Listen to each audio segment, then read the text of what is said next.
अस्सलामुअलैकुम। Horror stories के एक न्यू एपिसोड के साथ मैं हूं मजहर मलिक। कैसे हैं आप लोग? उम्मीद है खैरियत से होंगे। आज की ये खौफनाक कहानी जो मैं आपको सुनाने जा रहा हूं, ये मुझे भेजी है रोहित आदेश ने, बहार शरीफ, नालंदा, पटना से। इंडिया के एक ऐसे गांव की कहानी जिसको सुनते हुए मैं खुद भी इस तरह महसूस कर रहा था कि जिन लोगों के साथ ये सारे वाकयात हुए होंगे उनके साथ क्या हुआ होगा। कोशिश करूंगा कि इस कहानी को ऐसे लफ्जों में ढाल सकूं कि सुनते हुए आपको ऐसा महसूस हो कि सब कुछ आपकी आंखों के सामने हो रहा है। तो फिर आपने नीचे कमेंट्स में जरूर बताना है कि आपने जब इसको महसूस किया तो कितना आप पे एक खौफ और लर्जा तारी हो गया। जो उस वक्त के लोगों के साथ ये वाकयात पेश आए होंगे तो उनके साथ क्या बीती होगी। ये रात का पहर था। गांव के लोग जल्दी सोने के आदी थे क्योंकि सुबह चिड़ियों की चहचहाहट के साथ ही वो उठ जाते थे और अपने कामों में मसरूफ हो जाते थे। जब सूरज पीक पे पहुंचता था तो उस वक्त तक अपना काम मुकम्मल कर चुके होते और जब शाम ढलने लगती तो फिर से अपने बाकी अधूरे काम काज मुकम्मल करने के बाद अपने घरों का रुख करते। वहां एक दुख सुख बांटने के लिए एक ऐसा माहौल बनाया जाता कि हर गांव के अंदर ऐसा था कि वो एक जगह पे इकट्ठे होते, सारे दिन का हाल अहवाल बताते और एक दूसरे के साथ दुख सुख बांटते। उस रात वो सब अपने अपने घरों में अपनी अपनी चारपाइयों पर सो रहे थे। किसी गांव से चला हुआ वो मुसाफिर जो अपनी बैलगाड़ी पर सवार था, उसका सफर बहुत लंबा था और वो जानता था जिस सिमत वो अपनी बैलगाड़ी पर जा रहा है उसे वहां पहुंचते हुए काफी टाइम लग जाएगा। तो वो अपने साथ खाने पीने का सामान, चारा और इस तरह अपने बैलों के लिए भी पानी का और खाने पीने का सामान उसने अपनी उसी बैलगाड़ी पे कर रखा था। रात को जब उसको ऐसी जगह मुयस्सर आती जहां पे वो फिर खुद भी लेट जाता और अपने बैलों को भी आराम का मौका देता। अभी तक वो एक ऐसे सुनसान रास्ते से गुजर रहा था जहां इर्द गिर्द दरख्त ही दरख्त थे, लेकिन जमीनों की हरियाली बताती थी कि आबादी कहीं करीब ही है, जिसकी वजह से ये जमीनें बंजर नहीं आबाद हैं, मतलब पास कोई गांव जरूर है। काफी देर से बैल भी थक चुके थे और वो भी अब आराम करना चाहता था, लेकिन इस उम्मीद पे कि अब गांव कोई करीब है, हरियाली बताती है खेतों की, तो बस फिर जल्दी पहुंचूं और गांव पहुंच के ही आराम करूंगा। वहीं पे उसको महसूस हुआ कि जिस रास्ते से वो चलता हुआ जा रहा है, लालटेन जो उसने बैलगाड़ी के ऊपर लटका रखा था, जिसकी एक मध्यम सी रोशनी में बैल आगे की तरफ बढ़ रहे थे, वहीं पे उसको पीछे से एक आवाज सुनाई दी। आवाज एक औरत की थी और उसने इस अंदाज में आवाज देकर पुकारा था कि वो एकदम से बैलों को रोकने पे मजबूर हो गया। जब बैलगाड़ी रुक गई तो उसने मुड़ के पीछे देखा तो पीछे एक गांव की औरत खड़ी थी। उसी ने ही उसको रुकने के लिए आवाज दी थी। उसने कहा, हां, क्यों आवाज दी है, क्या हुआ है? तो वो बोली, गांव की तरफ जा रहे हो? मैं भी चलते चलते थक गई हूं, मुझे भी बिठा लो इस गाड़ी में। हां हां, कोई बात नहीं, आ जाओ और बैठ जाओ। वो चलती हुई आई और उसकी बैलगाड़ी में पीछे बैठ गई। उसने बैलों को चलने का इशारा किया, उनकी रस्सियों को खींचा, बैल चल पड़े। अब वो खामोशी से इंतजार में था कि आगे गांव आए और वो खुद भी इस औरत से पूछे कि कोई रुकने की जगह है जहां मैं अपने बैलों को भी सुला दूं और खुद भी सो जाऊं। अब कुछ देर से वो भी खामोश था और पीछे बैठी हुई वो औरत भी खामोश थी। उसने एक दफा पीछे मुड़कर देखा तो वो अपने हाथ में एक कंघी लिए अपने बालों को, उसने जो दुपट्टे के नीचे छुपाए हुए थे, उस बालों को उसने दुपट्टे के बाहर से निकाल के वो उसको कंघी करना शुरू हो गई। उसको हैरत हुई। वो एक गुनगुनाने वाले अंदाज में गुनगुना तो नहीं रही थी, लेकिन बिल्कुल मध्यम सी आवाज में उसके मुंह से ऐसी आवाज महसूस होती थी जैसे वो कुछ गुनगुना रही हो, और गुनगुनाते हुए वो अपने बालों में मजे से कंघी कर रही थी। उसने कहा, कितनी बुरी बात है, मैं किसी को पीछे इस तरह मुड़कर देख रहा हूं। उसने आगे अपने सफर को जारी रखा, पीछे मुड़कर नहीं देखा, लेकिन अब उसको पूछना था कि गांव कितना दूर है और कितना हमें चलना होगा। वो उससे बात नहीं करना चाहता था, लेकिन फिर भी अब मजबूरी थी, तो उसने पीछे मुड़े बगैर आगे देखते हुए कहा, गांव अब कितना दूर रह गया है? खामोशी इसलिए कि वो अपने सवाल का जवाब लेना चाहता था, इसलिए खामोश रहा, लेकिन जब जवाब ना आया तो उसने कहा, शायद वो मसरूफ है, उसने मेरी आवाज को नहीं सुना। तब दोबारा से उसने वही जुमला दोहराया, गांव यहां से कितना दूर है? जब दूसरी दफा भी एक खामोशी, लंबी खामोशी, और कोई जवाब ना आया तो हैरान हुआ, ये जवाब क्यों नहीं दे रही। तो उसने तीसरी दफा सवाल तो ना किया, मुड़कर पीछे देखा तो उसकी जान ही निकल गई। वो गांव की औरत जो उसने पीछे बिठाई थी, वो इस अंदाज में बैठी थी कि उसके सर से दुपट्टा गिर चुका था, उसका सर उसके घुटनों में था। उसने अपने सर को अपनी गर्दन के ऊपर से उतार के अपने पांव और घुटनों में इस तरह फंसाया हुआ था कि अब वो अपने सर की कंघी कर रही थी। ये कितना खौफनाक और भयानक मंजर होगा कि इंसान अपना सर ही उतार कर अपनी गर्दन में रख ले और उसके दोनों हाथ काम कर रहे हैं और वो अपने हाथों से कंघी कर रही है। उसकी उस गर्दन वाली जगह से कोई खून नहीं निकल रहा था, बस एक कटी हुई गर्दन और वो सर उसके घुटनों में।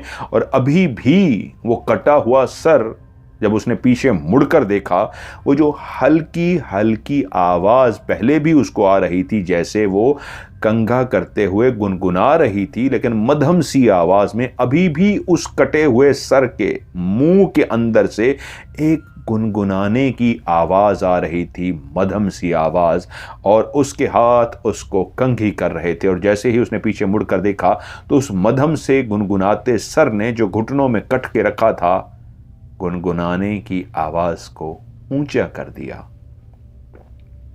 जैसे उस बैलगाड़ी वाले को अब सुनाना हो कि वो कौन सा गाना या कौन सा क्या पढ़ रही है, गुनगुना रही है। आवाज जैसे ही ऊंची हुई, उसके गले से कहां आवाज निकलनी थी। वो जो बैलगाड़ी बैठा चला रहा था, ये मंजर ही उसके लिए इतना खौफनाक और भयानक था कि उसने गुनगुनाने की आवाज को सुना। कटा हुआ सर गुनगुना रहा है और बाजू हाथ में कंघी पकड़े बालों में कंघी कर रहे हैं। उसने एक जोरदार चीख मारी और वहीं बेहोश हो गया। बैल कैसे चलते रहे, क्या हुआ कि बैल चलते चलते गांव तक तो पहुंच गए और रुक से गए। सुबह हुई, गांव के लोग जागे तो देखते हैं एक बैलगाड़ी खड़ी है। वो उस बैलगाड़ी के करीब गए तो देखते हैं एक शख्स उस बैलगाड़ी पे बेहोश पड़ा हुआ है। उसको होश में लाया गया और वो इतना खौफजदा था कि होश में आने के बावजूद वो इस तरह हड़बड़ा कर उठ बैठा जैसे अभी अभी कोई उसे कत्ल कर देगा, कोई उसे मार देगा। जब उन्होंने बताया कि तुम मियाँ ठीक हो, कुछ भी नहीं हुआ, क्या हुआ है तुम्हारे साथ, तो उसने बताया कि मेरे साथ ये हुआ है। और मैं आप लोगों से झूठ नहीं कह रहा, सच बता रहा हूं। वो इस जगह पे बैठी थी तो एक बूढ़ा आगे बढ़ा और कहा, हां तुम ठीक कह रहे हो, हम जानते हैं, वो मोहनी थी। मोहनी? क्या मोहनी? हां, वो मोहिनी थी जो तुम्हारी इस गाड़ी में आके रात तुम्हारे साथ बैठी थी। इसका मतलब है आप जानते हैं मोहनी को? उस बुजुर्ग ने कहा, हां, सारा गांव जानता है। कौन थी ये मोहनी, क्या था इसका? जब आप कहानी आगे सुनेंगे तो जरूर इस मोहनी के बारे में जान पाएंगे। अब उसी गांव के अंदर हमारे एक जानने वाले वो कहते हैं, मैं उस वक्त छोटा था, राज कहते हैं, मेरे वाले साहब के एक जानने वाले जिनका नाम था अमान, काफी पढ़े लिखे थे, वो शहर से आए थे हमारे घर में। मेरे वाले साहब ने उनका पुरतकबाक इस्तकबाल किया था, बहुत प्यार से उनको मिले थे। मैं भी इतना छोटा तो नहीं था कि समझ ना सकता, काफी समझ बूझ रखता था। अमान एक ऐसी शख्सियत के मालिक थे कि उन्होंने दाढ़ी रखी हुई थी, 5 वक्त के वो नमाजी थे। हम लोग हिंदू धर्म से थे, लेकिन ये वो वक्त था जब हिंदू और मुसलमान आपस में बेइंतहा प्यार करते थे, मिलजुल कर रहते थे। उनमें दीन धर्म का कोई भी मुकाबला नहीं था, कोई भी रंजिश की वजह दीन धर्म नहीं था, क्योंकि प्यार का, मोहब्बत का जमाना था। तो अमान जब हमारे घर में आए, वाले साहब उनको लेकर आए, खाने वगैरह का एहतमाम किया गया। पहले से वाले साहब जानते थे। और जब रात का खाना वगैरह खा लिया गया तो उनको वॉशरूम की हाजत पेश आई। हमारे गांव में वॉशरूम वगैरह नहीं होते। गांव के लोग गांव से थोड़े ही फासले में खेतों में जाते हैं और वहीं पे एक तालाब सा बना हुआ है, उस तालाब पे पानी का इस्तेमाल करते हैं। अब हम लोग भी सोने की तैयारी कर रहे थे तो अमान ने उन्होंने लफ्ज सर का इस्तेमाल किया है। क्यों सर उनको कहा है, वो टीचर नहीं थे, लेकिन आगे कहानी में आपको पता लगेगा। सर अमान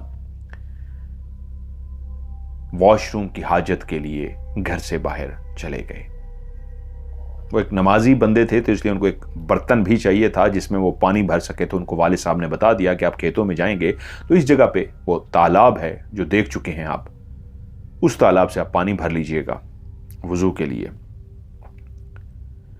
अमान उस बर्तन को उठाए, जैसे ही उस तालाब के जो खेतों से काफी फासले पे बना हुआ था उसके करीब पहुंचे तो वो ठटक से गए। ऐसा लग रहा था तालाब के अंदर रात के इस पहर कोई नहा रहा है। और जब वो और करीब गए तो उनको अंदाजा हुआ नहाने वाली कोई औरत है। तो वो एकदम से शर्म से पीछे हट गए कि कोई गांव की औरत नहा रही है और मैं इस तरफ आ गया हूं। यकीनन गांव के लोग इंतजार करते होंगे जब सारे सो जाएं, इसलिए वो खेतों में भी रात को जाते थे और नहाने के लिए भी शायद उस तालाब में रात को आते हों। तो वो एक साइड पर होकर बैठ गए कि मुझे इंतजार करना चाहिए दूर, कि मैं उसको देख भी ना सकूं, मेरी निगाहें झुकी रहें, और जब जो भी खातून है नहा कर चली जाए बाहर तो उसके बाद फिर मैं पानी वगैरह भर लूंगा, वजू करूंगा अपना। काफी देर हो गई बैठे बैठे। अब उनको लगा कि जो भी नहाने वाला है उसको इतनी देर तक नहा लेना चाहिए था। क्या इसने ये प्रोग्राम बनाया है कि रात सारी ही नहाते रहना है? ये तो बहुत देर हो जाएगी। कि तभी उनको महसूस हुआ जिस जगह पे बैठे हैं वहां पे गंदी सी स्मेल आनी शुरू हो गई। वो जिस जगह पे बैठे थे उस स्मेल को महसूस करके उन्होंने देखा एक बहुत बड़ा सांप था जो उनके पास से गुजरा, लेकिन बहुत ही बदबूदार सा सांप था। शायद कि वो किसी ऐसी जगह से गुजर के आया था जहां पे अपने साथ बदबू भी लेके आया था। उनके करीब से जब गुजरने लगा तो वो एकदम से हट गए, कहीं मेरे कपड़े नापाक ना हो जाएं।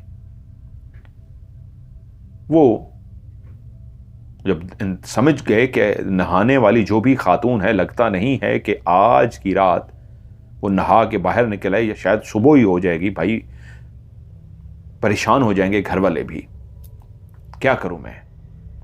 तो वो वजू ना कर सके, हाजत पूरी कर चुके थे। वो रात को भी वजू करके सोते थे, हमेशा से उनकी आदत थी बावजू होकर सोना। तो उस औरत की वजह से अब वो काफी इंतजार करने के बाद मायूसी से उठ के खड़े हुए कि भाई नहीं, लगता नहीं है कि आज मौका मिल सके। वो वापसी की तरफ मुड़ पड़े। जैसे ही वो घर के करीब पहुंचे, वाले साहब बहुत परेशान होकर उनको ढूंढने के लिए निकल चुके थे। और वो जब घर में दाखिल हुए, मैं वहां पे मौजूद था, मैंने उनको बताया कि वाले साहब आपको ढूंढने गए हैं। तो वो बोले बस वो लोग वहां पे थे, खातून थी, तो मैं इस वजह से देर हो गई। चलें, कहां हैं वाले साहब? मैंने कहा वो आ जाएंगे, आप सोना चाहेंगे या बैठना चाहेंगे? तो वो बोले मैं सोना चाहूंगा। यूं उनको उनके कमरे में, जो बिल्कुल एक सेपरेट करके कमरा था हमारा घर का, खिड़की उसकी बनी हुई थी, हवा भी आती रहे बाहर से। मैं उनको कमरे में ले गया कि आप आराम फरमाइए, वाले साहब आएंगे तो मैं उनको बता दूंगा कि आप सो गए हैं। अमान चलते हुए अपने कमरे में उस बिस्तर पर जाकर बैठे और लेट गए। उनकी एक आदत थी, वो हमेशा बावजू होकर सोने वाले शख्स थे। खिड़की को उन्होंने हल्का सा खोल दिया और बिस्तर पर सोने के लिए लेट गए। एक लंबा सफर करके आए हुए थे, थके हुए थे, सो गए। उधर राज के वालिद वापस आए और पूछा कि नहीं मिले, पता नहीं कहां चले गए। तो राज ने बताया कि वो आ गए हैं, मैंने उनको सुला दिया है, वो थके हुए हैं, कमरे में सोने के लिए चले गए हैं, वो वापस आ गए थे। वालिद साहब भी रिलैक्स हो गए, कमरे में सोने के लिए चले गए। राज को सोए हुए अमान को सोए हुए कितनी देर हुई थी ये तो नहीं पता, लेकिन उनकी आंख खुल गई थी। उनकी आंख ऐसे खुली थी कि जैसे कोई पांव में पायल पहने चल रहा हो। एक नई जगह थी, नया घर था, नींद तो थकावट की वजह से आ गई थी, लेकिन पायल की आवाज इतनी तेज थी और कोई शायद पायल को पांव में पहने दौड़ता हुआ गया था। रात को इस पहर घर के सहन में कोई पायल पहन के क्यों दौड़ रहा है, लेकिन वो उठ के तो नहीं देख सकते थे। किसी का घर था, दोस्त का घर था, शर्मो हया का दौर था। उनको 2 से 3 दफा पायल के भागने की आवाज आई, किसी के पांव में पायल है और वो दौड़ रही है। लेकिन उस पायल की वजह से, उसके शोर की वजह से उनकी आंख खुल गई थी। अब वो सोने की कोशिश कर रहे हैं, लेकिन उनको नींद ही नहीं आ रही। थोड़ी देर के बाद महसूस हुआ पायल की आवाज घर की वो खिड़की, जिस कमरे में वो सोए थे, उस कमरे की वो खिड़की घर के बाहर खुलती थी, उस खिड़की के बाहर से आवाज आ रही है। वो जो आवाज पहले घर के अंदर थी, यकीनन जो भी खातून थी जिसने पायल पहन रखी थी, अब वो बाहर की तरफ चली गई थी, इसलिए अब बाहर खिड़की वाली साइड से पायल की आवाज आ रही थी। वो पायल की आवाज को इस तरह सुन रहे थे कि लगा कि पायल की आवाज करीब से करीब आती जा रही है, यहां तक कि बिल्कुल खिड़की के करीब पहुंच गई और उनको लगा कि जो भी पायल पहने हुए उनकी खिड़की के करीब आ गया है। और उसी लम्हे उनको महसूस हुआ कि पायल की आवाज फिर से चलती हुई दूर जा रही है। खिड़की की तरफ उन्होंने शर्म की वजह से नहीं देखा, लेकिन पायल की आवाज को जब महसूस कर लिया दूर चली गई है, तो फिर से आवाज आई पायल की, जैसे कोई भागता हुआ तेज कदमों के साथ फिर से वापस उसी खिड़की के पास आ गया हो। और खिड़की के पास इस दफा जो भी थी जिसने पायल पहन रखी थी, खिड़की के करीब पहुंच के अपनी पायल को इस तरह खड़े खड़े जोर जोर से हिलाना शुरू कर दिया कि दोनों पांवों में पहनी हुई वो पायल का शोर इतना तेज हो गया कि ना चाहते हुए भी अमान को बाहर देखने पड़ा, उस खिड़की की तरफ देखना पड़ा। कौन है जो रात के इस पहर पायल का इतना शोर कर रहा है? और उसी वक्त उनकी खिड़की हल्की सी खुलती हुई महसूस हुई। जिस लम्हे उन्होंने खिड़की की तरफ मुड़ के देखा था, तो उसी लम्हे खिड़की जब हल्की सी खुलती हुई महसूस हुई तो अपनी जगह से उठकर बैठ गए। कौन है बाहर? वो पूछने पे मजबूर हो गए, क्योंकि जो भी था घर के सहन से भागते भागते बाहर की तरफ आ गया। अब उस खिड़की को खोलने की कोशिश कर रही थी कि उसी वक्त एक हल्का सा कहका सुनाई दिया, एक खातून का कहका। वो अपनी जगह से उठ गए, चलते हुए खिड़की के पास गए। लगता था जैसे खिड़की उनको खुद अपनी तरफ बुला रही हो कि आ जाओ, खिड़की खुल गई है, तुम्हारा इंतजार हो रहा था। खिड़की को खोल के खिड़की के करीब पहुंच के जैसे ही उन्होंने खिड़की को देखा तो सामने का मंजर इंतहाई खौफजदा कर देने वाला मंजर था। बिल्कुल फजा के अंदर एक लड़की इस तरह आलती पालती मार के बैठी थी, जैसे कोई जमीन के ऊपर ऐसे पांवों को एक दूसरे के अंदर फंसा के आलती पालती मार के बैठ जाता है, वैसे ही वो फजा में बैठी हुई थी, आलती पालती मारे हुए। और इस तरह बिल्कुल हवा का कहीं वजूद तक भी नहीं था, लेकिन उसके बाल इतने जोर से हवा से लहरा रहे थे, जो हवा में बैठी उड़ रही थी।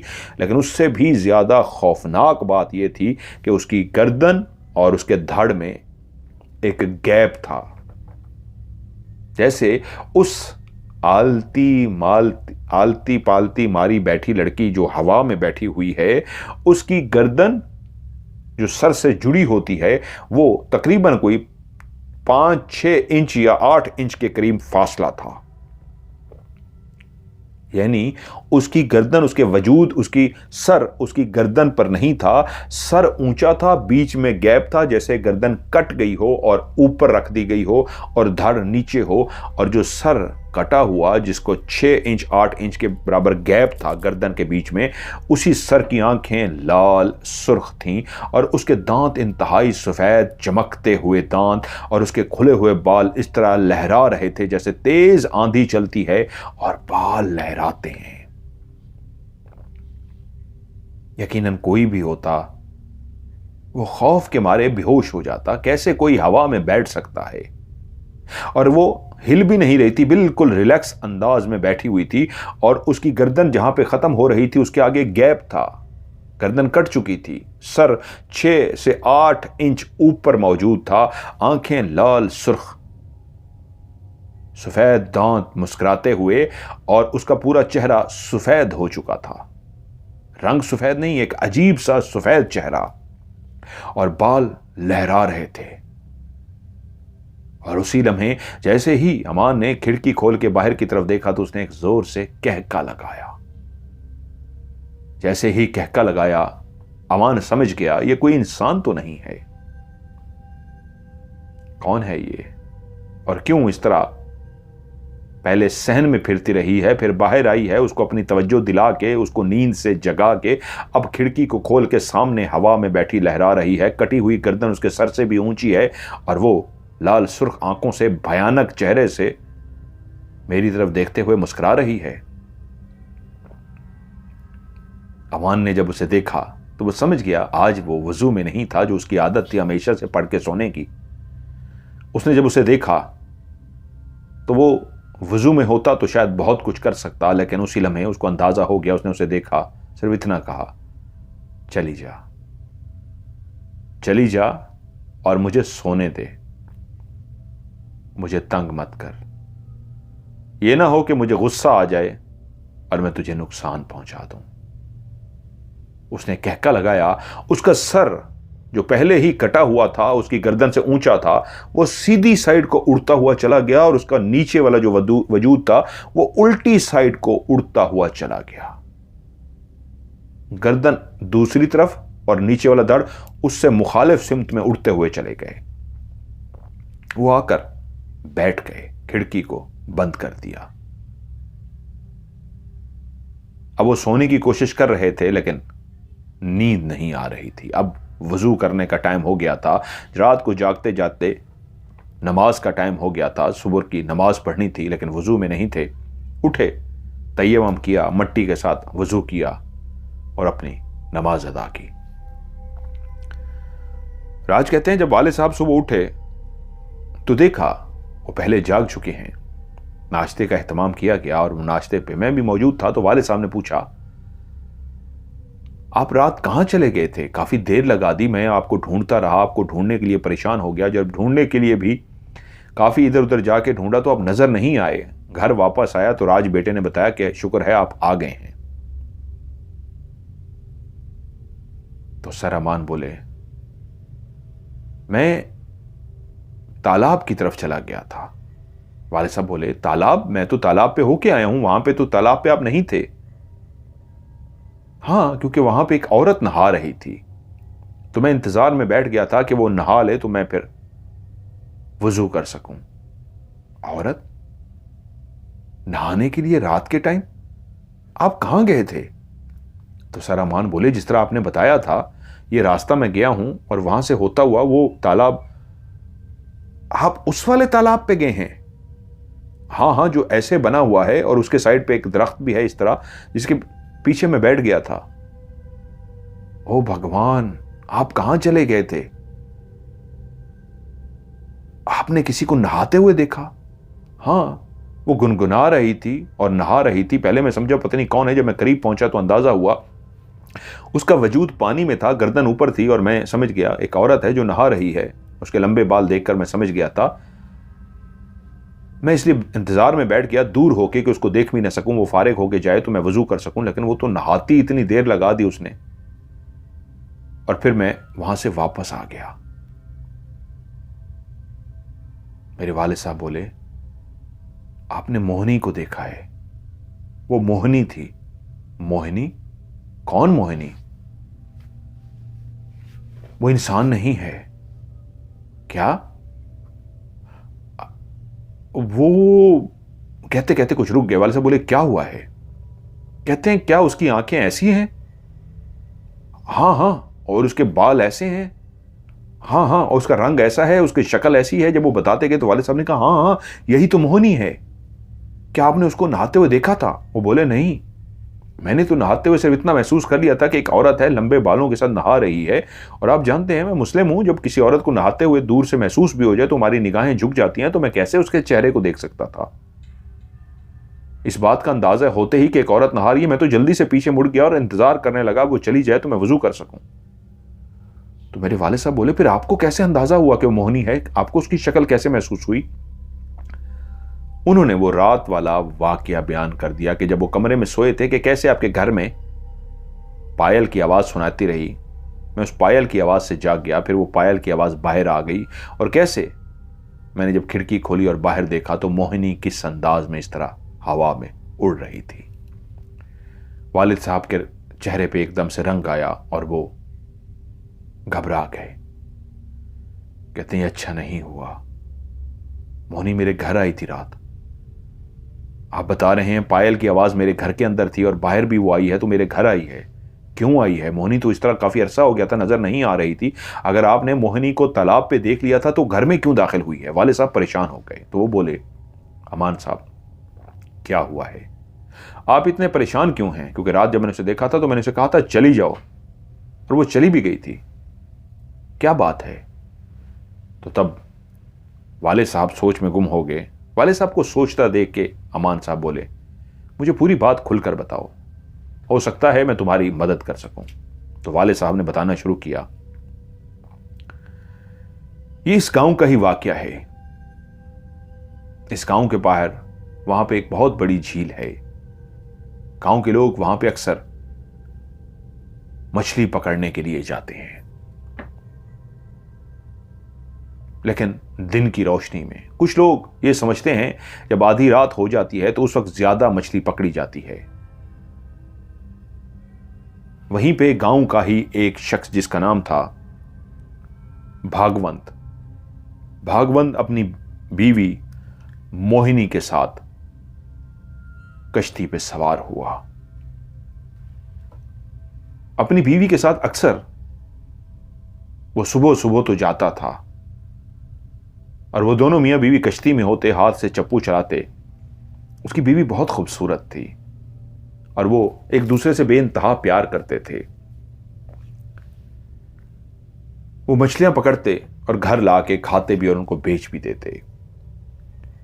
उस रात उन्होंने फैसला किया कि हम रात के पहर ही चलते हैं, रात को मछली ज्यादा होती है। तो मोहिनी ने उससे कहा भी कि रात को जाना ठीक नहीं होगा। उसने कहा, मैं तुम्हारे साथ हूं मोहिनी, तुम्हें मेरे होते हुए भी डर लगेगा? उसने कहा, नहीं, तुम्हारे होते हुए मुझे कभी डर नहीं लगेगा। तो उसने कहा, चलो फिर। वो दोनों कश्ती पर सवार हो गए। भागवंत मछलियां पकड़ रहा था और रात के उस पहर वाकई मछलियां बहुत ज्यादा मिल रही थी। वो मछली पकड़ के कश्ती के अंदर डाल देता। मोहिनी दोनों हाथों से हल्का हल्का चप्पू चला रही थी और वो कश्ती के बिल्कुल सामने वाले हिस्से की तरफ खड़ा होकर मछलियां पकड़ता जा रहा था। उसने काफी मछलियां पकड़कर पीछे फेंक दी थी और उसने खुश होकर कहा, मोहिनी देखा, आज हमने कितनी मछलियां पकड़ ली हैं। और मुड़कर मछलियों की तरफ देखा कि अंदाजा लगा सकूं कितनी जमा हो चुकी हैं अब तक जो मैं पकड़ चुका हूं। लेकिन देखा मछलियां तो एक भी नहीं है, कश्ती खाली पड़ी हुई है।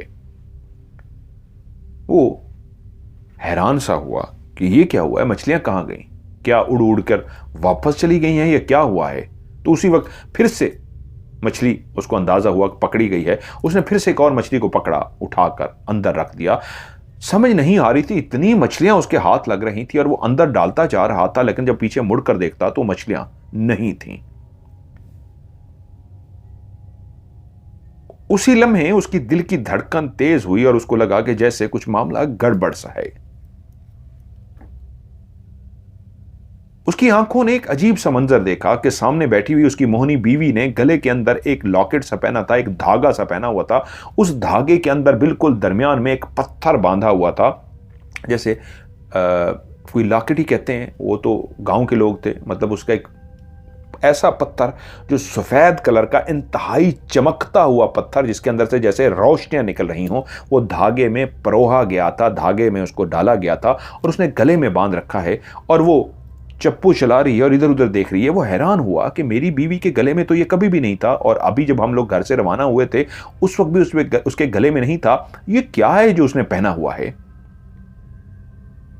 और उस पत्थर में से ऐसी खूबसूरत सी सफेद सी रोशनी निकल रही है। वो चौंक गया और उसी में फिर से एक मछली की तरफ तवज्जो उसने दी। फिर से उसने मछली पकड़ी थी और मछली को उठा के उसने, बड़ी मछली उसके हाथ लगी और उसने बड़ी मछली को जब देखा तो वो खुश हो गया, इस बात को भूल गया कि उसकी बीवी के गले में क्या है। वो बड़ी बच्ची को देख के हैरान हुआ, कितनी बड़ी मछली है।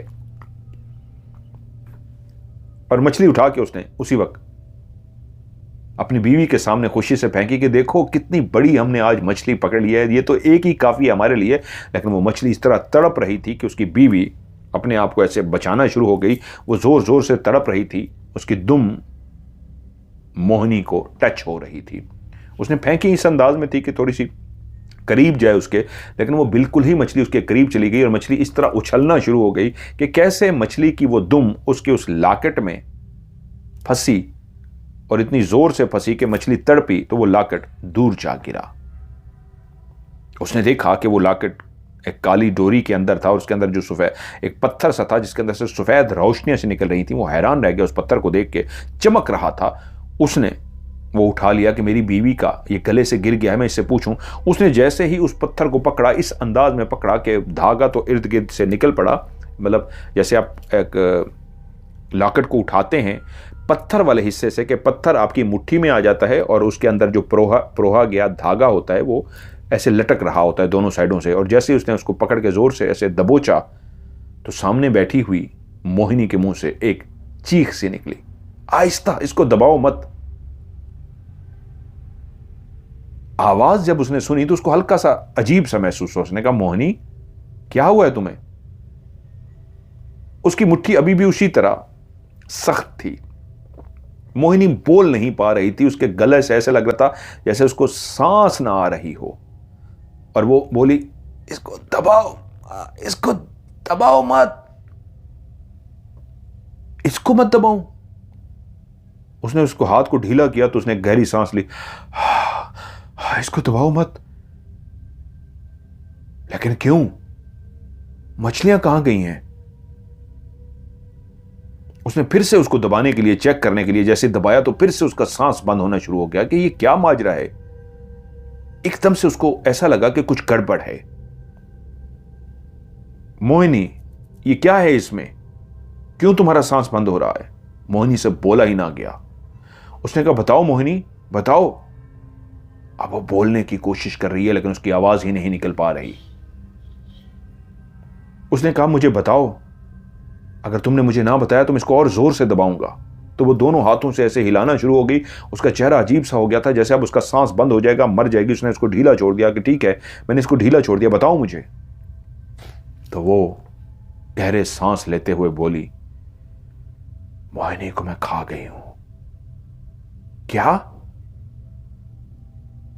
मोहिनी को तुम खा गई हो? मेरी बीवी को खा गई हो? हां, मैं उसे खा गई हूं। तुम कौन हो? मैं? हा हा हा हा हा। उसने कहका लगाया। जब उसने कहका लगाया तो उसने अपना नाम बताया और कहा, ये मुझे वापस कर दो। उसकी आंखों से आंसू बहने शुरू हो गए। उसको अपनी बीवी मोहिनी से इतना प्यार था। उसने कहा, तुमने मेरी बीवी मोहिनी को मार दिया, खा गई। और मेरी मछलियां कहां गई? उसने कहा, वो भी मैं खा गई। उसने कहा, मैं तुझे नहीं छोड़ूंगा। शायद भगवान को यही मंजूर था कि देख, तेरी ताकत इसमें है, इतना तो मुझे पता लग गया है। तूने मेरी मोहिनी को खाया है, मैं तुझे छोड़ूंगा तो नहीं, मैं तुझे सजा दूंगा। लेकिन तूने इस वक्त मोहिनी का रूप क्यों धार रखा है? वो बोली, इसलिए कि बहुत प्यारी थी मोहिनी। जब मैंने उसे खाया तो उसके बाद उसका रूप धार लिया कि उसके बाद तुझे खाऊंगी। लेकिन ये मेरे हाथ से, ये मछली की वजह से टूट के तेरे हाथ में आ गया। मेरी ताकत इसमें है, मुझे जाने दे, मैं वापस चली जाती हूं, मैं अभी भाग जाऊंगी। उसने कहा, मैं अब तुझे कैसे जाने दूं? तूने मेरी मोहिनी को मारा है, उसको खा गई हर, मैं तुझे जाने दूं? मैं तो तुझे नहीं जाने दूंगा। मैं समझ गया हूं तेरी ताकत इसमें है। इसका मतलब है जब तक ये मेरे पास है और मैं जैसे चाहूं तुझसे जो काम चाहूं ले सकता हूं। तूने बहुत बुरा किया, तू जानती नहीं मैं अपनी मोहिनी से कितना प्यार करता था। भागवत एक अजीब सी हालत में आ गया। उसने उस लॉकेट को मजबूती से थाम लिया और कहा, चल अब कश्ती को मोड़, हम वापस चलेंगे, यही एक मछली काफी है मेरे लिए। उसने फिर से गुस्से में उसको जोर से पकड़ लिया, इतने जोर से उसको पकड़ लिया कि मोहिनी, जो अब वो मोहिनी बन के बैठी थी, मोहिनी तो नहीं थी असल में, तो कोई डाइन थी। जब उसने उसको जोर से दबाया तो वो मरने वाली हो गई, उसके हाथ से चप्पू छूट गया और वो इस तरह गिर गई जैसे अब मर जाएगी। उसने देखा जब इसकी बिल्कुल अब सांस खत्म होने वाली है, मर जाएगी, तो उसने मुट्ठी को छोड़ दिया। वो गहरे गहरे सांस लेना शुरू हो गई और हाथ जोड़कर बोली, तुम जो कहोगे मैं वही करूंगी, खुदा का वास्ता है इसको मत दबाओ, मैं मर जाऊंगी। उसने कहा, तूने मेरी मोहिनी को मार के बहुत गलत किया है, तुमने मेरी जिंदगी, तूने मेरी दुनिया उजाड़ दी है। तो वो बोली, मैं भी तो मोहिनी हूं, देख मैंने मोहिनी का रंग और रूप अपना रखा है, मैंने मोहिनी बन रखी हूं, मैं मोहिनी ही हूं, तू मुझे अपनी मोहिनी समझ। मैं तेरे आगे हाथ जोड़ती हूं, तू जो कहेगा मैं वही करूंगी। उसने कहा, ठीक है, तू अब मोहिनी बन के ही रहेगी, मैं अपनी मोहिनी के बगैर नहीं रह सकता। ये बता मेरी मोहिनी कहां है? उसने कहा, जब घर से तुम लोग रवाना हुए थे उसी वक्त ही मैं मोहिनी बन के तुम्हारे साथ चल पड़ी थी, रास्ते में ही मैं मोहिनी बन गई थी, मैंने उसे मार के इसी झील में ही फेंक दिया है। उसका वजूद कहां है? उसने कहा, उसका वजूद मैं भी नहीं निकाल सकती, अब वो इस झील के अंदर जा चुका है। वो रोता रहा, घर पहुंच गया, वो मोहिनी बन के उसके साथ आ गई, उसके पीछे पीछे उसकी गुलाम बन के आ रही थी। उसने क्या किया, उस लॉकेट को अपने गले में डाल दिया। उसने कहा, मुझे पता है मैं जब तक खुद तेरे हवाले ना करूं, तुझे ये लॉकेट, तेरी ताकत मेरे पास है, अब तुझे मोहिनी बन के रहना होगा। मेरे मां बाप जब ये सुनेंगे कि तू मोहिनी को खा गई तो उनके ऊपर क्या गुजरेगी।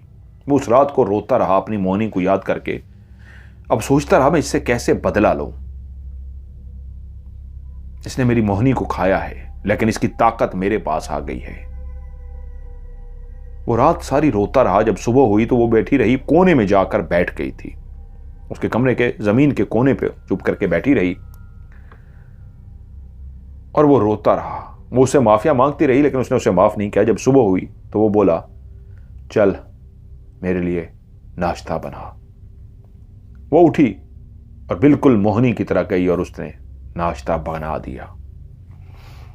घर में सिवाय भागवंत के कोई नहीं जानता था कि ये इस वक्त घर के अंदर आई हुई मोहिनी नहीं है। मोहिनी की शक्ल अपना रखी है, मोहिनी का रूप अपना रखा है, ये मोहिनी को खा गई है। अब उससे वही काम लेता रहा जो वो मोहिनी से लेता था। उसको उससे नफरत थी लेकिन फिर भी उसके सामने उसकी मोहिनी तो मौजूद थी, जिस मोहिनी से बेइंतहा वो प्यार करता था। वो जा चुकी थी लेकिन उसकी आवाज, उसकी आंखें, उसके होंठ, उसका नाक, उसके कान, उसके सर के बाल, उसका पूरा वजूद मोहिनी की तरह था। वो मोहिनी जो बन चुकी थी। लेकिन वो मोहिनी तो नहीं थी, उसने तो मोहिनी का रूप धार रखा था। वो लॉकेट हमेशा अपने गले में बांध कर रखता और बिल्कुल वो सारे काम मोहिनी की तरह उससे कराता। और वो भी इंतजार में थी कि मुझे मौका मिले और मैं यहां से भाग जाऊं। काफी टाइम उसी घर में मौजूद रही। एक रात उसने फैसला किया, मैं आज इसकी गर्दन काट दूंगा। ये जो भी डाइन है, जो भी भला है, मुझे अब इसके साथ नहीं रहना। इसने मेरी मोहिनी को मारा है। रह रह के उसको गुस्सा आता था, उसको अपनी मोहिनी याद आती थी, उसकी वो सारी बातें याद आती थी। वो तो पागल हो चुका था। उस रात उसने फैसला किया कि जब ये सोई होगी आज मैं इसकी गर्दन काट डालूंगा। लेकिन उससे पहले वो अपनी मां के पास गया। उसने अपनी मां को और बाप को बिठा लिया और उनसे कहा, मां, मैं टूट रहा हूं, मैं मर रहा हूं। मां ने पूछा, क्या हुआ बेटा? उसने मां को सारी बात बता दी, बाप को भी बता दिया, और पीछे छुपा हुआ लॉकेट भी दिखा दिया। ये है वो लॉकेट जिसमें उसकी ताकत है। वो जो अंदर लेटी है वो मोहिनी नहीं है, वो आपकी बहू नहीं है, वो डाइन है जिसने मोहिनी का रूप धार रखा है। बाप को यकीन आया कि भगवान तू ठीक तो है, तू कैसी बातें कर रहा है, कैसी बहकी बहकी बातें कर रहा है, वो तेरी बीवी है। उसने कहा, आपने देखना है? फिर ये देखें। उसने उस लॉकेट को पकड़ा और जोर से मुट्ठी में दबाना शुरू कर दिया, तो अंदर कमरे से चीखें मारने की आवाजें आना शुरू हो गई। उसने कहा, सुन रहे हैं उसकी चीखें? उसको तकलीफ हो रही है, रुकिए। मोहिनी बाहर आ, उसने जोर से पुकारा। वो चीखती हुई बाहर आ गई। उसने गले पे हाथ रखा हुआ था, उसको सांस नहीं आ रहा था, उसको सांस अटक अटक के आ रहा था। और उसने कहा, बोल बोल, तू कौन है?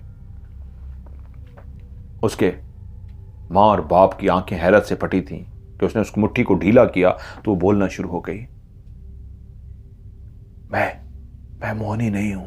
और उसने वो सारी बात उनके मां बाप के सामने बता दी जो उसने भागवंत को बताई थी, और कहा, जा अंदर चली जा, अंदर चली जा। वह अंदर चली गई तो उसके मां बाप हक्का बक्का परेशान कि ये क्या है, ये क्या है? उन्होंने कहा, आपने देख लिया है, मैंने आज फैसला किया है, मैं इसकी गर्दन काट दूंगा।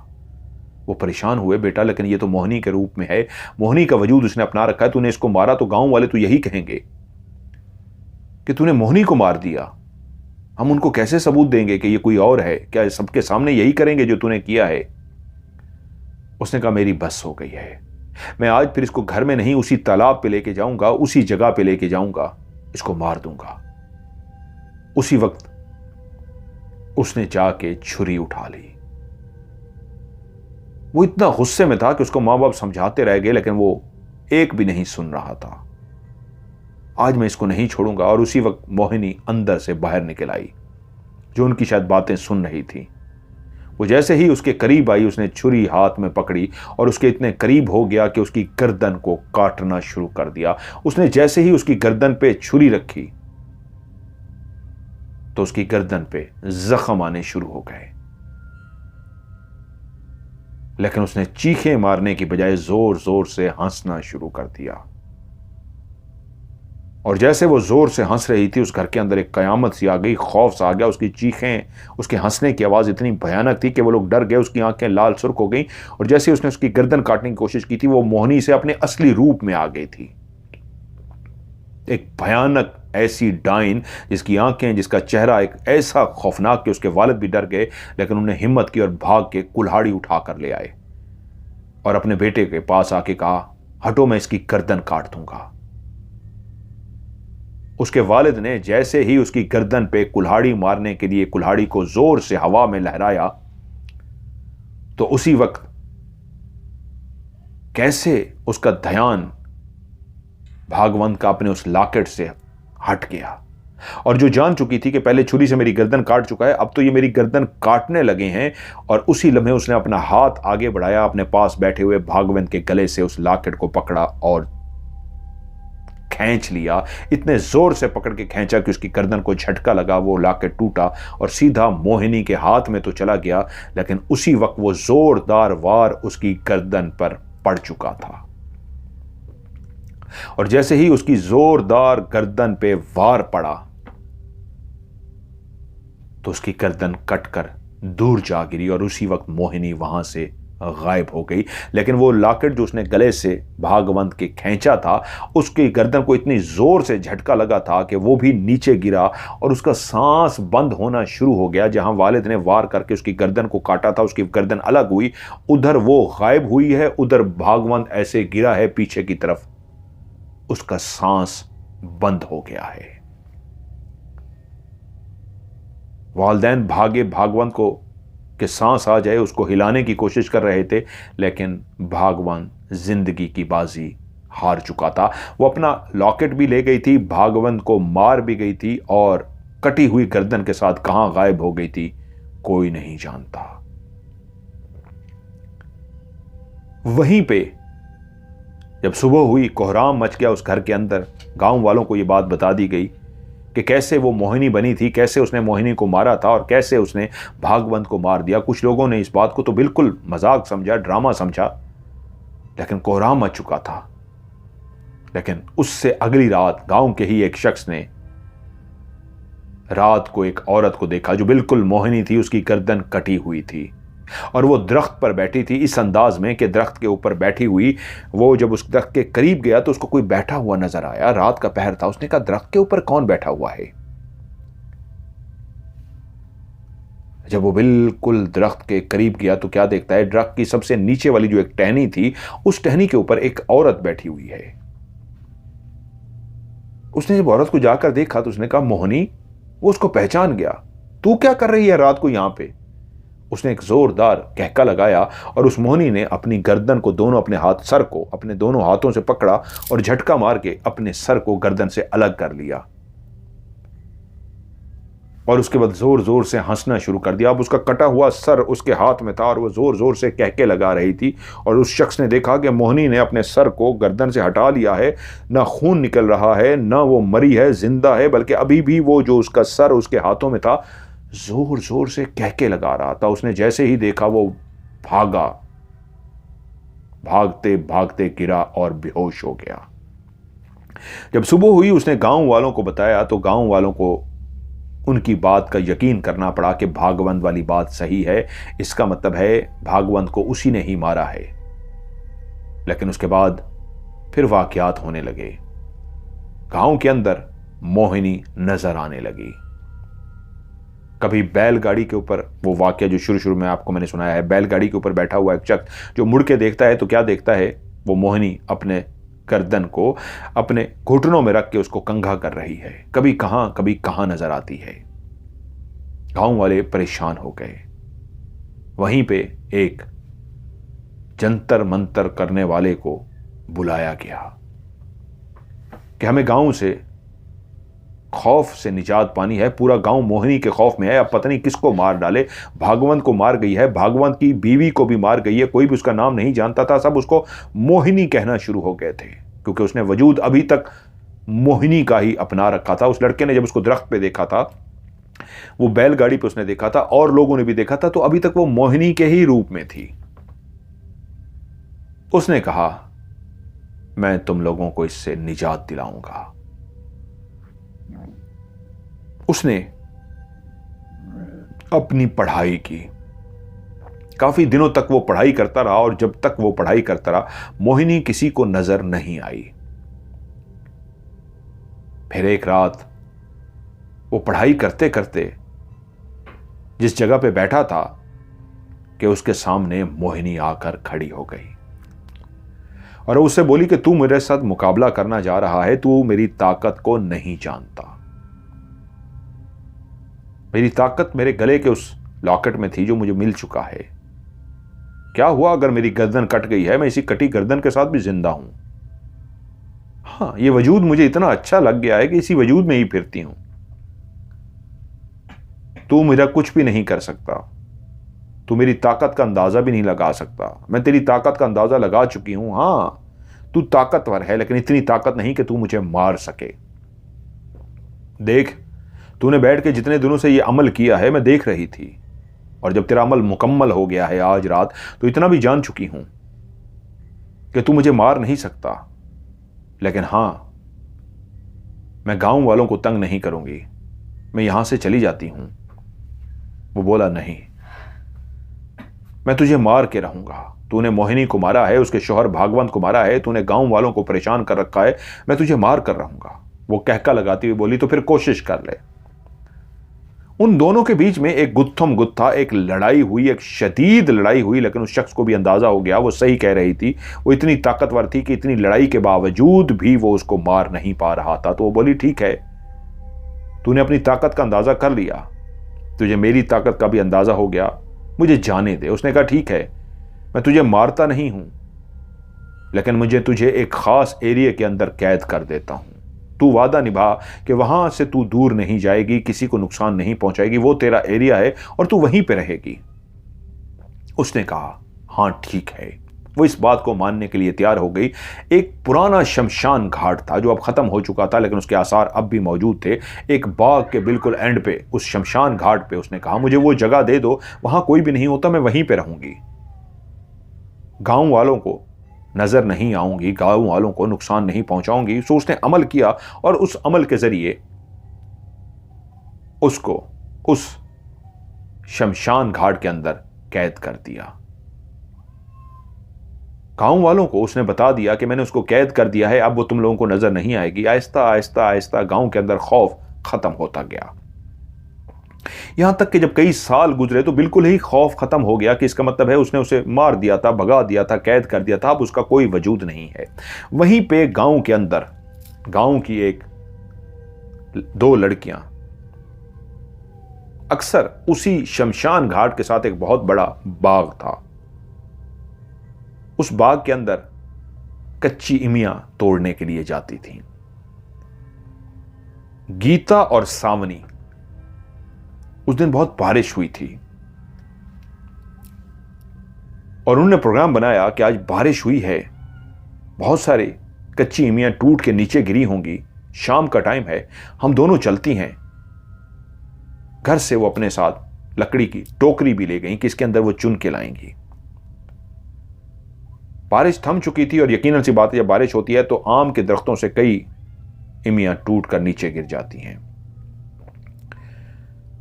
उस शाम वो जब उस बाग के अंदर दाखिल हुई तो उनके सामने ही एक ऐसा मंजर था कि वो खुशी से निहाल हो गई कि वाकई बहुत सारी इमियां टूटी हुई थीं। वो नहीं जानती थी कि एक जाल है जो उन दोनों के लिए बिछाया गया है। वो इमियां उठाती, रखती, आगे एक और बड़ी सी जबरदस्त सी पकी हुई सी मतलब इस तरह की इमली नजर आती कि वो खुशी से और आगे बढ़ जाती। उठाती उठाती वो इतनी दूर निकल गई कि ये भी भूल गई कि बाग खत्म होके वो हिस्सा शुरू हो चुका है जिसको पुराना शमशान घाट कहते थे। लेकिन जिसने भी ये गेम खेली थी, जिसने भी ये चाल बिछाई थी, उसने वो और टूटी हुई उंगलियां जिसको उठाते उठाते वो उस बाग की हद से भी बाहर निकल के उस शमशान घाट की तरफ चली गई। उस बादलों की वजह से घुप अंधेरा हो चुका था, शाम को ही आधी रात का मंजर बन चुका था। वो इमियां उठाते उठाते बिल्कुल जब उस शमशान घाट में पहुंची तो मंजर इंतहाई खौफनाक हो गया।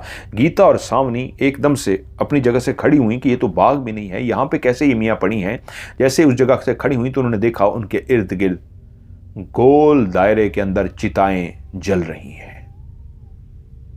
वो एकदम से परेशान हो गई। आग लगी हुई है और बाकायदा जिस तरह लकड़ियां रख के चिता को जलाया जाता है, ऐसे ही लकड़ियां रखी गई हैं और उनके अंदर चिता जल रही है। और एक नहीं 8-10 हैं पूरे गोल दायरे की सूरत में। उन्होंने कहा ये तो पुराना शमशान घाट है जिसके बारे में हमने सुना था, जो कभी इस्तेमाल भी नहीं होता, इस वक्त कहां से ये चिता आ गई जो जल रही हैं। वो दोनों घबरा गई।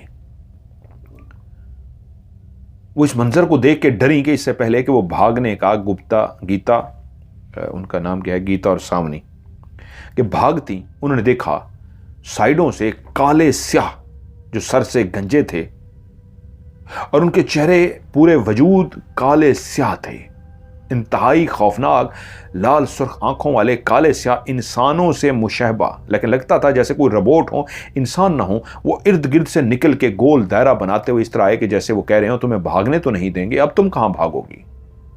वो दोनों बेचारी डर गई, टोकरी उनके हाथ से गिर गई। उनको देखा जो पहले चिताएं जल रही हैं अब वो अजीब से काले से साए से इर्द गिर्द आ गए हैं। तो उसी लम्हे उनके कानों में एक रोने की आवाज सुनाई दी। वो चौंक पड़े कि रो कौन रहा है, तो देखा एक नौजवान औरत एक चिता के पास बैठी रो रही है। उनकी शायद उसकी तरफ तवज्जो नहीं गई थी। जैसे ही उन्होंने देखा कि वो चिता की तरफ बैठी रो रही है तो वो जल्दी से उसके करीब जाने लगी और कहा, हाँ हाँ आप कौन हैं, हाँ हमें बचाएं इनसे। तो वो नौजवान औरत ने अपनी गर्दन को मोड़ा और कहा, तुम यहां क्या कर रही हो, क्या तुम्हारा कोई मर गया है।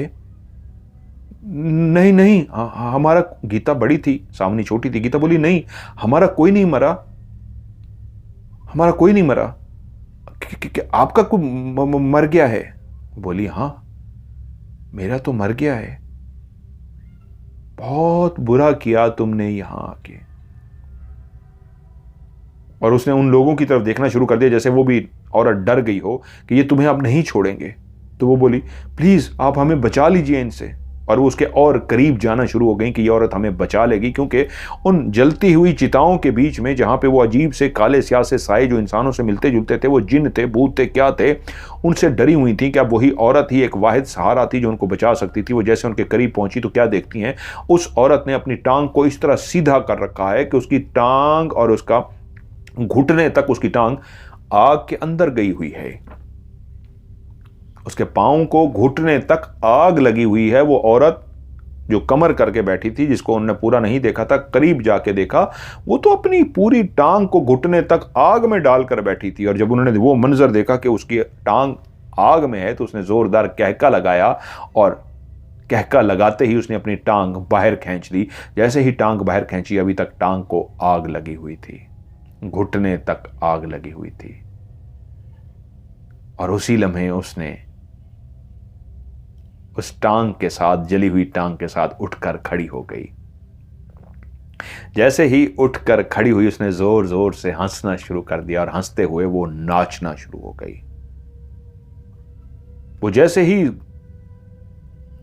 नाचना शुरू हुई, उसकी एक टांग में आग लगी हुई है घुटने तक और वो नाच रही है कि उसी वक्त आसमान से ऐसे काले स्याह जिन्नात की तरह की कोई चीजें थीं। उनको बेचारियों को तो उस वक्त ये नहीं पता था ये जिन्न है या क्या है, लेकिन वो ऐसे काले स्याह थे जो उड़ते हुए आए, जो बिल्कुल इंसान की तरह थे। उनके सर पे एक सींग था, सर से गंजे थे काले स्याह, और उनके पर बने हुए थे।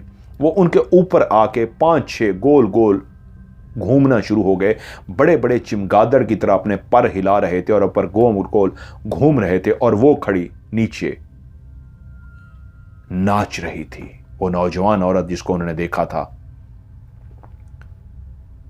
अब सामनी बेचारी खौफ के मारे वहीं गिरी और बेहोश हो गई।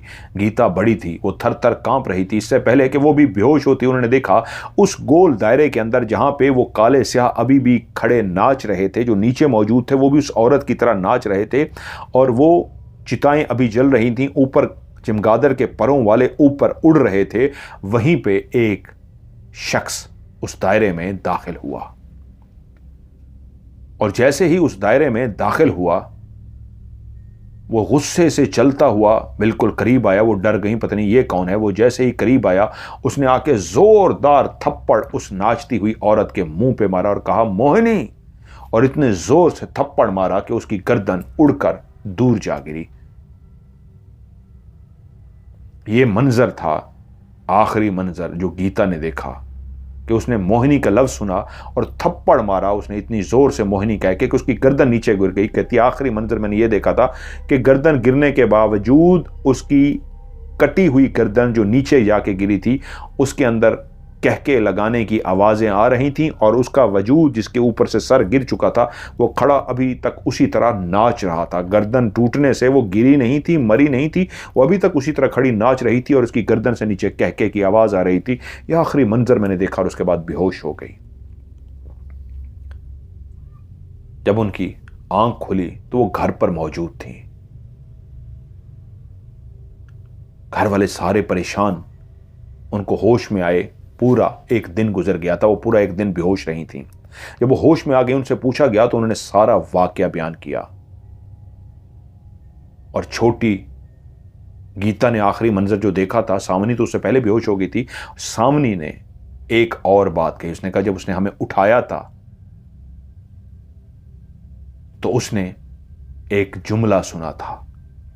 वो जो सर नीचे गिरा हुआ था, कहके लगा रहा था मोहिनी का सर। उससे पहले तो मोहिनी नहीं जानती थी।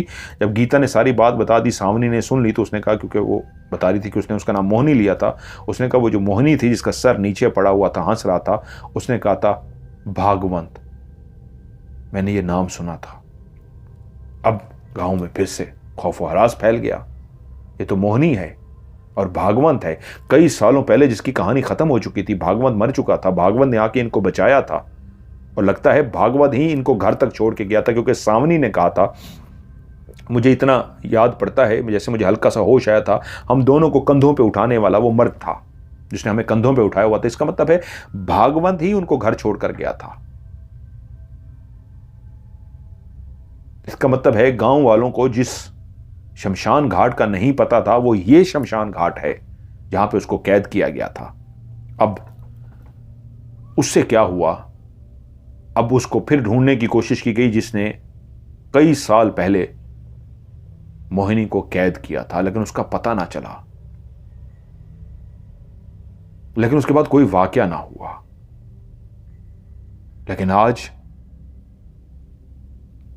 जब आपके साथ यह वाकया हुआ है, कई सालों के बाद खामोशी छा गई थी। गीता सावनी वो ठीक रही, लेकिन डरी रही, लेकिन दोबारा कभी मोहिनी से या भागवत से किसी का कोई पाला नहीं पड़ा। लेकिन आज जब आप ये सारी बातें बता रहे हैं तो हम खौफजदा हो गए। क्या वाकई मोहिनी वापस आ गई है? तभी तो मैंने आपसे कंफर्म किया कि उसकी ऐसी आंखें थीं, ऐसे बाल थे, ऐसा था। और आपने जिस तरह बताया कि उसकी गर्दन ऊपर लहरा रही थी, कटी हुई गर्दन हवा में उड़ रही थी और वो नीचे बैठी हुई थी, वो तो मोहिनी है। और शक्ल भी जो आप बता रहे हैं मोहिनी की है। अमान साहब ने वो सारी बात सुन ली और कहा, मैं समझ गया हूं, वो फिर मोहिनी थी जो नहा रही थी। मैंने उस वक्त चेहरा तो नहीं देखा था, लेकिन एक गंदा सा अजीब सा सांप भी गुजरा था। मैं समझ गया हूं, वो मोहिनी है। मैं आप लोगों से मिलने के लिए आया था, लेकिन इस सारे वाकयात को सुनने के बाद एक बात की तो मुझे समझ आ गई है। वो जिन्नी थी, जिन्नात की नस्ल में से थी। उसे एक वजूद चाहिए था। उसने मोहिनी का वजूद अपना लिया क्योंकि उसको मोहिनी का वजूद बहुत पसंद आया था। वो मर तो गई, लेकिन अभी तक मोहिनी के वजूद में ही फिर रही है। वो जो शमशान घाट का वाकया पेश आया था, वो भी मोहिनी थी, लेकिन उसके बाद आप बता रहे हैं वो काफी अरसा गायब रही है। लेकिन कल रात को उसके नहाते हुए मुझे नजर आना और मेरे पीछे आना पायल पहन के और बाहर आके खिड़की खोलना, मैं अब इसको पढ़ के देखने की कोशिश कर रहा हूं उसने मुझे क्यों मुखातिब किया है। अब घर के अंदर एक खौफ की फजा फैल गई कि क्या मोहिनी वापस आ गई है। क्या गांव वालों को यह बात बता दी जाए या गांव वालों से यह बात छुपाई जाए कि मोहिनी वापस आ गई है। कि तभी अमान साहब ने अपनी इबादत की, अपनी नमाजें की और उस रात को पढ़ने के लिए बैठ गए। मेरे वालिदैन, घर के बाकी लोग खौफजदा रहे। अमान साहब ने मना कर दिया था कि अभी गांव वालों को नहीं बताना। रात को वो पढ़ते रहे। जब सुबह हुई तो उन्होंने बताया कि हाँ, बिल्कुल सही कह रहे हैं, वो कोई और नहीं, वो मोहिनी है। और जहां तक वापस आने की बात है, ये तो मैं पता नहीं लगा सका। यकीनन उसको बुलाकर ही मैं पता लगा सकता हूं। लेकिन आप लोग परेशान मत हों, अभी भी उसी तालाब के अंदर है वो। उसी तालाब के अंदर ही मुझे मिलेगी। मुझे वहीं पे जाके रात गुजारनी होगी और उससे मेरा आमना सामना होगा और मैं उसको जान लूंगा।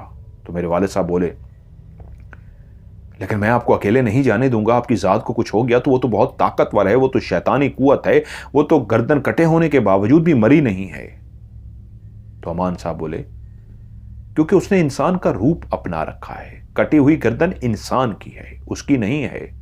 वो तो एक जिन्नी है, जिनजादी है, बुरे जिन्नात में से। इसलिए वो मोहिनी का रूप अपना के उसकी कटी हुई गर्दन जान के लेके फिरती है कि लोग उसको पहचान सकें वो मोहिनी है। आप परेशान मत हों। आप जानते हैं अल्लाह ने मुझे इतना इल्म अता किया है कि मैं उसका सामना कर सकता हूं। आप बेफिक्र रहिए, आज रात ही मैं उसी तालाब पे जाऊंगा। आपने एक ख्याल करना है, तालाब से दूर उस रास्ते पे मौजूद रहना है कि गांव का कोई शख्स भूले बसरे से भी उस तरफ ना आ सके। अगर कोई गलती से भी आ गया तो उसका दायरा कड़ा नहीं होगा, वो उसको नुकसान पहुंचा सकती है। हो सकती है वो मोहिनी का रूप छोड़ के उसी गांव के शख्स को मार के उसी का रूप अपना ले। रह गई आपकी बात, मैं आपका दायरा कड़ा कर दूंगा, आपको घबराने की जरूरत नहीं है।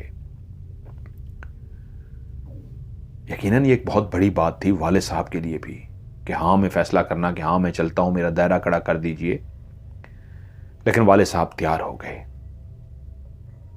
वाले साहब और अमान साहब चलते हुए उस जगह पे पहुंच गए जहां पे वो रास्ता था कि गांव का कोई भी शख्स अगर उस झील की तरफ आने की कोशिश करता तो इसी रास्ते से आता। वाले साहब का उन्होंने दायरा कड़ा कर दिया और उसके बाद इजाजत लेकर उसी झील की तरफ चले गए। वाले साहब कहते हैं मेरे कानों में 1 घंटे के बाद ऐसी खौफनाक आवाजें आई कि मैं डर गया। मेरे दिल किया कि मैं देख लूं क्या हो रहा है, क्योंकि वो मेरे मेहमान हैं। उनको इस मसले में नहीं कूदना चाहिए था। मेरी फैमिली को बचाने के लिए, हमारे गांव को बचाने के लिए इस मसले में कूद पड़े हैं। कहीं ये ना हो उनको मदद की जरूरत हो, मुझे पास जाना चाहिए। वाले साहब ने वो जगह छोड़ी और करीब चले गए तो क्या देखते हैं, मोहिनी का सर अमान के हाथ में है और मोहिनी का धर नीचे इस तरह पड़ा हुआ है कि वो तड़प रही है और हाथ उसने जोड़े हुए हैं और माफिया मांग रही है। मोहिनी के उस सर को उन्होंने बालों से पकड़ा हुआ है और सर माफिया मांग रहा है और कह रहा है मुझे छोड़ दो, मुझे छोड़ दो, तुम जैसा कहोगे मैं वैसा करने को तैयार हूं। और उसी वक्त जब उनकी निगाह वाले साहब पे पड़ी तो अमान साहब ने देख लिया कि वाले साहब पास आ गए। कहते हैं डरो मत, पास आ जाओ, अब ये मेरे कंट्रोल में है। वाले साहब पास चले गए। कहा अब मैं आपसे जैसे कहूं आपने वैसे करना है। उन्होंने वाले साहब को कोई कलमात पढ़ाने शुरू कर दिए। वाले साहब वो कलमात अदा करते गए, वो लाइनें पढ़ते गए। कुरान की कोई आयतें थी, वाले साहब पढ़ते गए। और जब वाले साहब का वो दायरा कड़ा तो पहले कर चुके थे, उनको आयात भी पढ़ चुका है, सुना सके, तो बोले अब घर जाओ, जल्दी से मट्टी का तेल और माचिस ले आओ, देर मत करो, ये बहुत तेज है और बहुत शैतानी ताकत में है और इस वक्त बहुत ताकतवर भी हो चुकी है, लेकिन अल्लाह के कलाम के आगे बेबस है, जल्दी से जाओ। वाले साहब भागते हुए गए घर से, माचिस और मट्टी का तेल ले आए। जैसे ही वाले साहब वहां पे पहुंचे, उसी वक्त वाले साहब को उन्होंने समझाया, अमान साहब ने, कि अब इसकी गर्दन को और इसके धड़ को मैं साथ साथ रखूंगा। आपने फौरी तौर पे इसके जिस्म पे मट्टी का तेल डाल देना है और आपने 2 जगहों पे आग लगानी है। पहली आप आग इसके पांव पे लगाएंगे और दूसरी आग इसके सर के बालों पे। वो चीख रही थी, धाड़े मार रही थी, वाले साहब कांप रहे थे। वो कहते हैं मुझे लगता था कि मैं माचिस की तीली नहीं जला सकूंगा, ऐसी भयानक वो चीखें निकाल रही थी और इतना खौफनाक धाड़े मार रही थी कि मेरा दिल भी लरज गया। लेकिन जैसे उन्होंने कहा, मैंने मट्टी का तेल उसके वजूद पे डाल दिया और जब पूरे वजूद पे मैं डाल चुका तो मैंने जब माचिस के लिए तीली निकाली तो मेरे हाथ कांप रहे थे। मैंने पहली तीली जलाई, मुझे जली नहीं, गिर गई। तो अमान साहब बोले जल्दी करिए, जल्दी कीजिए, देर मत कीजिए, अब ये नुकसान पहुंचा देगी। वाले साहब कहते हैं कि मैं इतना डरा हुआ था, मुझे कुछ कह तो नहीं पा रही थी, मेरा दायरा कड़ा था, उन्होंने कर दिया था, लेकिन मेरे हाथ इतने कांप रहे थे, दूसरी तीली मुझसे निकल नहीं रही थी, ठक ठक ठक ठक ठक मेरे हाथ कर रहे। मुश्किलों से मैंने तीली निकाली और फिर मैंने जैसे कैसे तीली जला के एक और तीली भी निकाल ली।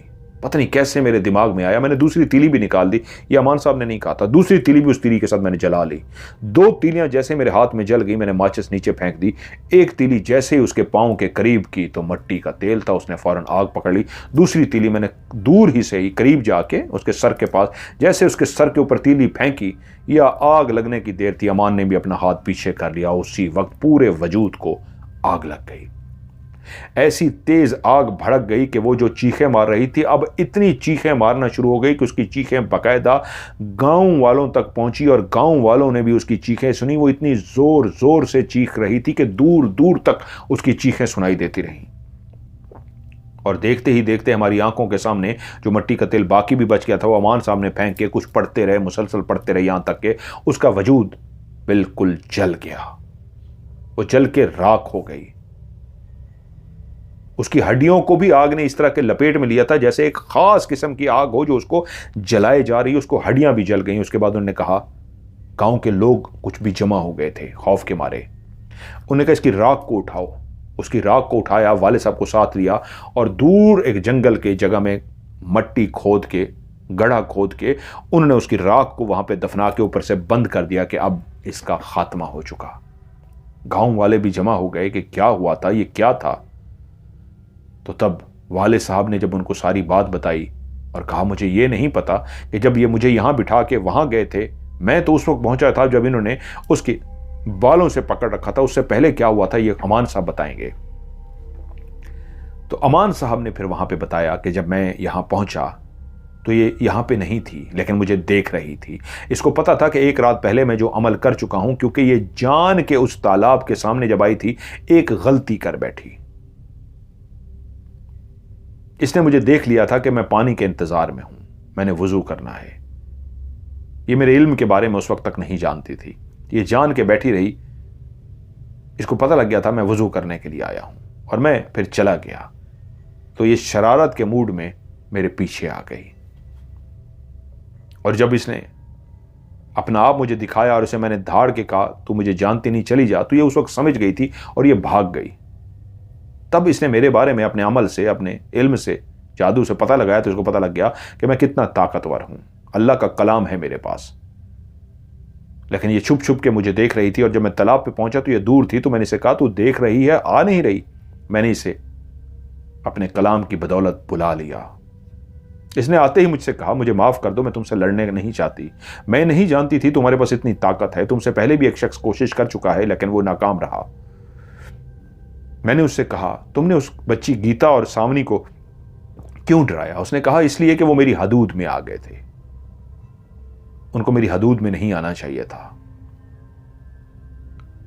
भागवंत ने इनको बचा लिया लेकिन उससे मैं आजाद हो गई। बड़े अरसे बाद किसी इंसान पे दिल आया था मेरा। मैं वैसे नहा रही थी, अगर कोई और होता उसको मैं नजर भी ना आती। तुम जब सामने आए तो तुम पे असल में मेरा दिल आ गया था। तुम्हारी शक्ल ऐसी है कि तुम्हारी शक्ल को देख के मैं तुम पे फिदा हो गई थी। बस एक गलती कर बैठी कि उस वक्त अगर मैं अपने इल्म से ये भी देख लेती कि तुम ताकतवर तो नहीं हो तो मैं ये गलती ना करती। मैं तो यहां मौजूद थी लेकिन अपने आप किसी को महसूस नहीं करा रही थी, इंजॉय करती फिर रही थी। तुम्हारी शक्ल पे क्या मरमटी कि तुम्हारे सामने उस खिड़की में आ गई, लेकिन तुम्हारी ताकत का अंदाजा लगा के भाग गई। अब तुम्हारे आगे हाथ जोड़ती हूं, मुझे जाने दो। तुम जैसा कहोगे मैं करने को तैयार हूं, मैं कभी नहीं आऊंगी। मैंने उसे कहा नहीं। तुम्हारा कबीला कौन सा है, तुम कहां से आई हो? तो फिर उसने अपने आप में बताया वो एक बहुत बड़े कबीले की मालिक थी। एक बहुत बड़े कबीले के साथ उसका ताल्लुक था, लेकिन अपनी शैतानियां, अपनी हरकतें, ऐसा कुछ उसने किया था कि उस कबीले ने उसको कई दफ़ा वार्निंग दी, कई दफ़ा सज़ा दी, लेकिन आखिरकार उसको तंग करके, इतना उसने तंग किया था कबीले को कि उन्होंने उसको कबीले से निकाल दिया था। लेकिन अपनी उस मिजाज, अपनी उसी शरारतें, अपनी उसी हरकतों की वजह से वो बाज ना आई, यहां तक कि उसने मोहिनी को भी मार दिया। वो आई तो मछलियां खाने के लिए थी, लेकिन उसने मोहिनी को जिस तरह मार दिया और उसका वो राज जो उसके गले में था उस शख्स के पास चला गया जिसका नाम भागवंत था। भागवंत जब उसको मारने लगा तो उसने उसी लम्हे अपना वो लॉकेट पा लिया था, लेकिन गर्दन कट चुकी थी। गर्दन तो किसी की थी, इसकी नहीं थी, लेकिन ये ताकतवर रही। फिर इसको ऐसा मजा आया, ये शरारती तबीयत की थी कि मोहिनी बन के ही फिरती रही और मेरे ऊपर लट्टू हो गई, ये समझ के कि एक अच्छी शक्ल का मालिज है, मैं इसको अब तंग करूंगी। लेकिन मेरे इल्म से वाकिफ नहीं थी और फिर मैंने अपने इल्म से उसे काबू कर लिया। और जब उन्होंने मेरे वाले साहब का नाम लिया, ये आए, तो उस लम्हे मैंने इस तरह उसको पकड़ा हुआ था, यही था कि अब इसको जलाऊं कैसे, क्योंकि मैं उसकी ताकत के बारे में तो जान चुका था, लेकिन अभी तक मुझे यह नहीं पता था कि इसको मैंने मारना कैसे है। अगर ये मेरे पास ना आते तो शायद इसी के सर को और धड़ को पांव से घसीटता हुआ मैं इनके पास लेकर आ जाता और कहता कि जल्दी से ये कीजिए। अच्छा हुआ, खुदा का शुक्र हुआ कि ये खुद ही आ गए और मेरा बाकी अधूरा काम इन्होंने मुकम्मल कर दिया। अब वो जल चुकी है। आप लोगों को किसी को डरने की जरूरत नहीं है, वो जा चुकी है। जिस चीखों की आवाज को आपने सुना है वो मोहिनी की आवाज थी, लेकिन वो मोहिनी नहीं थी, वो एक शैतानी ताकत थी, एक कबीले से निकाली गई एक ऐसी जिन्नी थी। यानी जिन्नात का मेल होता है और जिन्नात की जो औरत होती है, एक ऐसी जिन्नात की औरत थी जो अपनी बेहुदा हरकतों की वजह से, शरारतों की वजह से, घटियापन की वजह से, ताकतवर होने के बावजूद उसको कबीले से निकाल दिया गया था।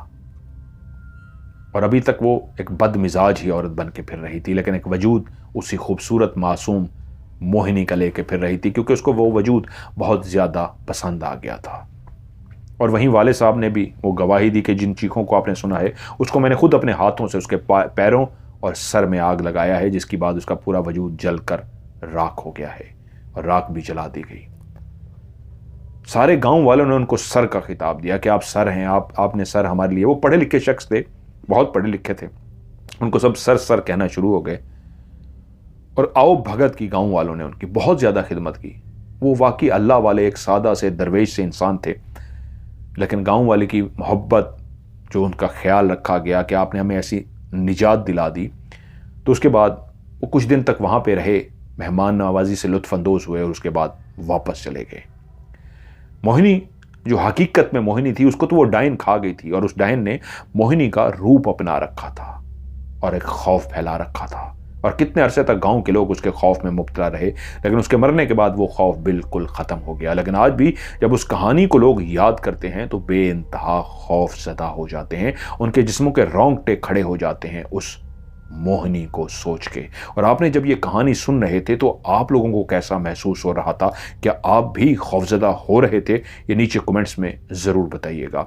मैं हमेशा एंड में कहता हूँ वीडियो को लाइक कीजिएगा, ये याद दहानी कराता हूँ क्योंकि अब वीडियो ख़त्म होने लगी है, तो आप ख़त्म होने से पहले इसको लाइक भी कर देंगे और दोस्तों के साथ शेयर भी ज़रूर कीजिएगा।